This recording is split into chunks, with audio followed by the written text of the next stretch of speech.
అతను కొనసాగిస్తూ ప్రజలందరినీ కలుసుకుంటూ వాళ్ళని ఓదారుస్తూ వాళ్ళకి ధైర్యం చెప్తూ ముందుకు సాగిన ఆయన పాద యాత్ర యువగళం ఎంతో విజయవంతంగా ముగిసినందుకు ముగియడం కాదు, ఇది అంతం కాదు, ఇది ఆరంభం. ఇక్కడి నుంచి దగ్గరలో ఉంది మనకు ఎన్నికల సమరం. మనమంతా ఏదైతే ఈ యొక్క వైఎస్ఆర్సీపీ ఏదైతే పార్టీ అధికారంలో ఉందో వాళ్ళు చేస్తున్న దుశ్చర్యలకు, వాళ్ళు చేస్తున్న అక్రమాలకు, దౌర్జన్యాలకు తగిన గుణపాఠం యువతరానికి అంటే మేము ముఖ్యంగా ఈ యొక్క యువ గణవన్నది, ఈ పాదయాత్ర అనేది యువతరానికి ప్రతినిధులు, నవతరానికి నాయకులు, భారతదేశపు మహాశక్తి అయిన యువతను ఉద్దేశించి ముఖ్యంగా చరిత్ర తెలుసుకోవాలి. ఆ చరిత్రలో నుంచి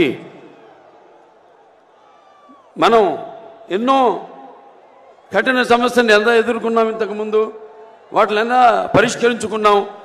కేవలం ఒక పార్టీ కాదు, కేవలం లేకపోతే తెలుగుదేశం పార్టీ వ్యవస్థాపకులు నందమూరి తారక రామారావు గారే కాదు, ఆయన పిలుపుకి స్పందించి ఎంతోమంది జనమంతా కూడా కులాలకు, మతాలకు, వర్గాలకు అన్నిటికీ దూరంగా ఒక్కటై ఎలా ఆనాడు అప్పుడు యొక్క పరిస్థితులకి తగిన గుణపాఠం చెప్పి ఎలా వాళ్ళకు కావాల్సిన ప్రజా జవాబుదారీ ప్రభుత్వాన్ని వాళ్ళు అధికారంలోకి తెచ్చుకున్నారో తిరిగి యువతరానికి గుర్తు చేసేలా, వాళ్ళంతా నెమరేసుకునేలా ఎంతో విజయవంతంగా ఈ పాదయాత్ర సాగినందుకు లోకేష్ బాబుని అభినందిస్తూ, అలాగే ఈ పాదయాత్రలో ఆయనతో పాటు సైనికులుగా ఆయనకి అండగా ఉంటూ ఆయన మీద ఈగను కూడా వాళ్ళనివ్వకుండా ఎన్నో ప్రయత్నాలు చేశారు అడ్డుకునేందుకు.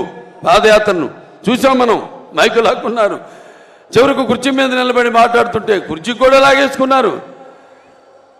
అటువంటి దుశ్చర్యలకు పాల్పడితే వాళ్ళంతా కూడా మరి ఆయనకి సైనికుల్లాగా ఉండి ఈ 26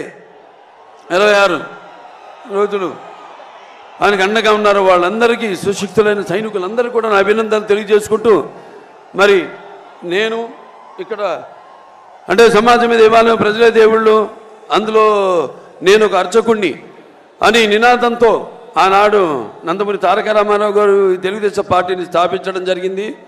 అంటే నటులు కేవలం సినిమాలకి పరిమితం కాదు, నటులు కేవలం రంగు వేసుకుని ప్రజలకి దూరంగా ఎక్కడో షూటింగ్లు చేసుకుంటూ కాదు.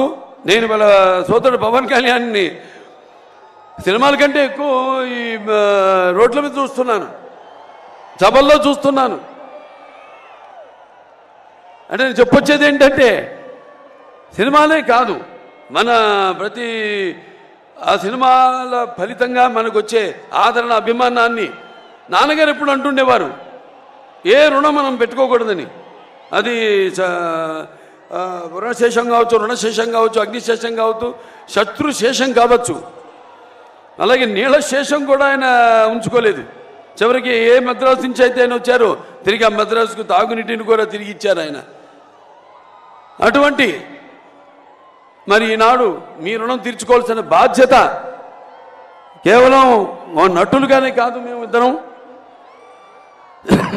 ఈ సమాజంలో పౌరులుగా అది మా బాధ్యత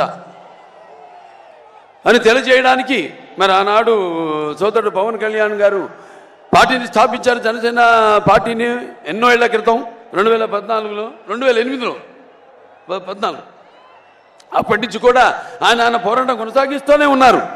ఇక్కడ ఫ్లోరైడ్ విషయంలో అయితేనేమి, ఇలా ఇప్పుడు ఇక్కడ రణస్థలంలో జరిగినప్పుడు కూడా అప్పుడు యువకులంతా కూడా స్పందించి ఆయన రాకను స్వాగతిస్తూ, మరి ఎక్కడికి మేము ఎందుకు వలసపోవాలి, మేము పుట్టిన గడ్డ ఇది, తెలుగు జాతి మనది, నిండుగా వెలుగు జాతి మనది. ఎక్కడైతే మనం వాళ్ళంతా ఆనాడు చంద్రబాబు నాయుడు గారి యొక్క దురదృష్టితో అటు ఐటీ రంగం అయితే సైబరాబాద్ సిటీ అయితేనేమి, లేకపోతే ఈ యొక్క ఎన్నో అభివృద్ధి పథకాలను తీసుకురావడం ముందుకి, అలాగే ఈ యొక్క మహిళలకు ఈ యొక్క డ్వాక్రా మొట్టమొదటిసారిగా దేశంలోనే ఈ పొదుపు స్కీమ్ తీసుకురావడం అయితేనేంటి, ఇటువంటి ఎన్నో కార్యక్రమాలు చేపట్టడం వల్ల ఆనాడు అందరికీ ఉపాధి కలగడం జరిగింది. మహిళా సాధికారత, వాళ్ళ కాళ్ళ మీద వాళ్ళు నిలబడి వంటిని కుందేళ్లు కాకుండా వాళ్ళు కూడా సంపాదించి మరి వాళ్ళు కూడా మగవాళ్ళకి సమానంగా ధీటుగా బ్రతకగలిగే ఒక మంచి అవకాశాన్ని కలిగించారు. మరి ఆనాడు రామారావు గారు ఆయనకి చెప్పుకుంటూ పోతే ఆయన ప్రవేశపెట్టిన పథకాలు ఎంతో సుసాధ్యమైనవి, అలాగే సామాన్యులు ఎంతో అనుకూలమైనవి కూడా. మరి ఆయన అప్పుడు ఆనాడు ప్రవేశపెట్టిన పథకాలు మరి ఆయన అమలు చేస్తూ, అలాగే అందరూ కూడా వాటిని అనుకరించేలా చేశారు ఆనాడు. అందుకే ఆయన పేదవాడి ఆకలికి అన్నగా, లేకపోతే జనం భవితకు ఒక తండ్రిగా, ఆయనకు అండగా ఉన్న మహిళలకు ఆర్థిక సహాయం చేసిన, స్వాతంత్రం కల్పించిన ఒక అన్నగా ఆయన శాశ్వతంగా మన గుండెల్లో నిలిచిపోయాడు రామారావు గారు.